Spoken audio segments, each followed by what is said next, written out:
Every episode, a new voice, a new vision. Welcome to Nazariya the Vision. Decided by the British government. ये था कि बनना ही है। देखिए, इसलिए पूरे जो प्लान को माउंट बैटन प्लान कहते हैं। जी। क्यों कहते हैं? क्योंकि उधर से वो मैंडेट लेके दो राष्ट्र हैं, एक मुस्लिम राष्ट्र है, एक हिंदू राष्ट्र है। ये किताब के रूप में पहले सावरकर से आई जी, तो बाद में धीरे धीरे जिन्ना साहब ने उसको एक अलग प्रकार से लिया और अलग प्रकार से जिन्ना साहब तो खैर सेक्युलर थे, ऐसा अडवाणी कह के तो बाईपास हो गया। रिलीजन के नाम पे पाकिस्तान बनाना नहीं था, प्लान था रिलीजन के नाम पर इजराइल बनाना। ये कॉन्फ्लिक्ट एक वो बड़ा कॉन्फ्लिक्ट, इन दो कॉन्फ्लिक्ट से पूरे दुनिया पे राज किया जा सकता है। कि अंग्रेज एक हिस्ट्री छोड़ के गए और उसको धीरे धीरे मॉडिफाई करने की कोशिश जी सरकार ने की। 1980 में इंदिरा गांधी ने एनसीईआरटी के थ्रू 80 के दशक में उन्होंने एनसीईआरटी के माध्यम से बहुत बेहतरीन किताबें लिखी। एक समांतर हिस्ट्री समाज में फैलाई जा रही थी आरएसएस की शाखाओं के माध्यम से। ओके, उसको हम अंडर एस्टिमेट नहीं कर सकते। आइए सुनते हैं कुछ ऐसी बातें जो सिर्फ कानों से नहीं, दिल से महसूस होती है। ये 1923 में आई जी, और इस किताब में जो था कि भाई इस देश में दो राष्ट्र हैं, एक मुस्लिम राष्ट्र है, एक हिंदू राष्ट्र है। ये किताब के रूप में पहले सावरकर से आई जी, तो बाद में धीरे धीरे जिन्ना साहब ने उसको एक अलग प्रकार से लिया और अलग प्रकार से विकसित किया। तो आप देखेंगे कि कितना एक लंबा अरसा गया है इस विचारधारा को, कम्युनलिज्म की विचारधारा को विकसित करने में। अच्छा, एक बुक मेरी नज़र से गुजरी थी। मुझे एक आईएएस कोच हैं, उन्होंने मुझे दिखाया था वो कि जब माउंट बेटन ने डिक्लेयर किया कि इंडिया स्प्लिट होकर पाकिस्तान बनेगा जिन्ना साहब और नेहरू जी के सामने, तो जिन्ना हैज टेकन अ बैक, मतलब वो चौंक गए, घबरा गए ये सुन के। मतलब ये सब बातें चल रही थी पॉलिटिकली, लेकिन जब ये बात हुई तो वो उनको सदमा लग गया। देखिए, जिन्ना का हो सकता है कि उनको लगा होगा कि मैं पाकिस्तान की मांग एक बार्गेनिंग काउंटर के रूप में रख जी जी जी, तो शायद उनको भी विश्वास नहीं था कि ये एक्सेप्ट किया जाएगा। मतलब ये है कहने का कि मतलब it was pre decided by the British government. ये था कि बनना ही है। देखिए, इसलिए पूरे जो प्लान को माउंट बैटन प्लान कहते हैं जी। क्यों कहते हैं? क्योंकि उधर से वो मैंडेट लेके आए थे कि भारत को आज़ाद करना है, पर अपने इंटरेस्ट को भी बचा के रखना है। जी। इंटरेस्ट को कैसे बचाएंगे? भारत में जो कांग्रेस की ज़्यादा लीडरशिप थी वो तो सोशलिस्ट थी, करेक्ट। और इनको जो चाहिए थे एक ऐसा बेस चाहिए जहाँ से वो चाहिए कर सकें, जो उनकी हाँ जी कर सके। उनका कैलकुलेशन सही था। मुस्लिम लीग में जो बाद में पाकिस्तान में जाके किया, तो वो मजाक भी लोग बोलते हैं कि जिन्ना साहब तो खैर सेक्युलर थे, ऐसा अडवाणी कह के तो बाईपास हो गया। पर वो सच भी कहा उन्होंने।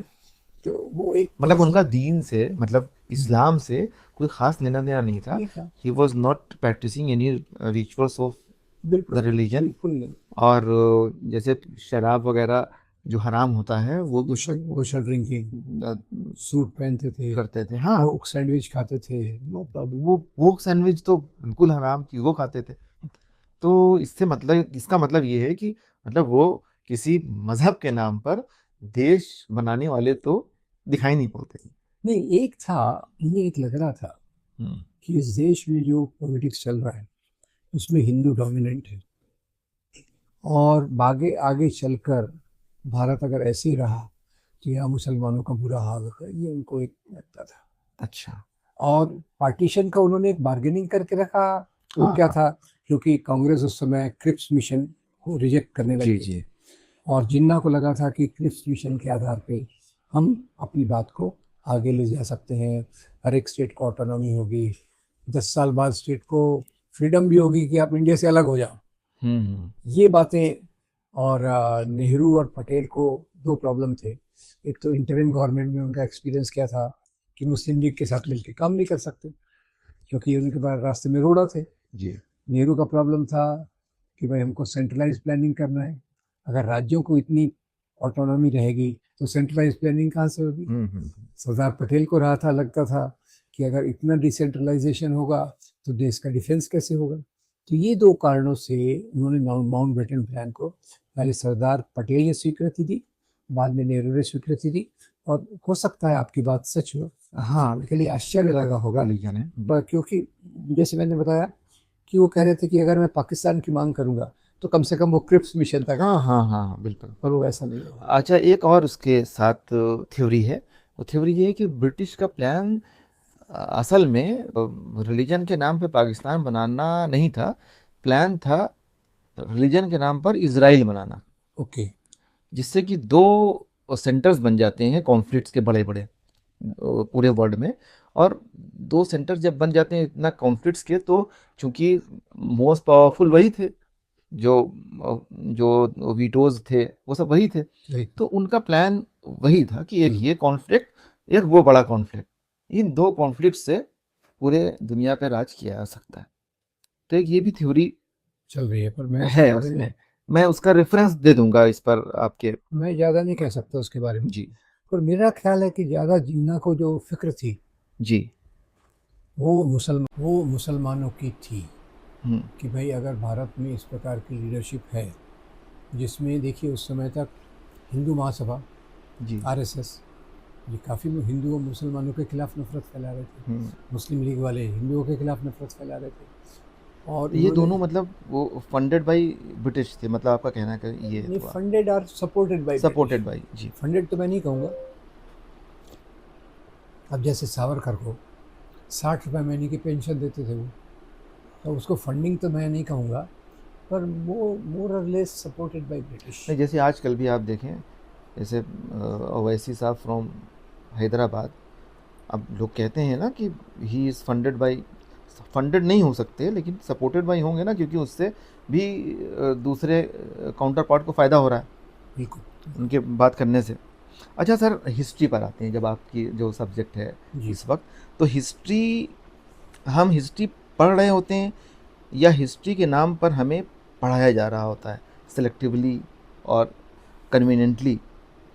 देखिए, हिस्ट्री का ऐसा कॉम्प्लिकेटेड है कि अंग्रेज़ एक हिस्ट्री छोड़ के गए और उसको धीरे धीरे मॉडिफाई करने की कोशिश जी सरकार ने की।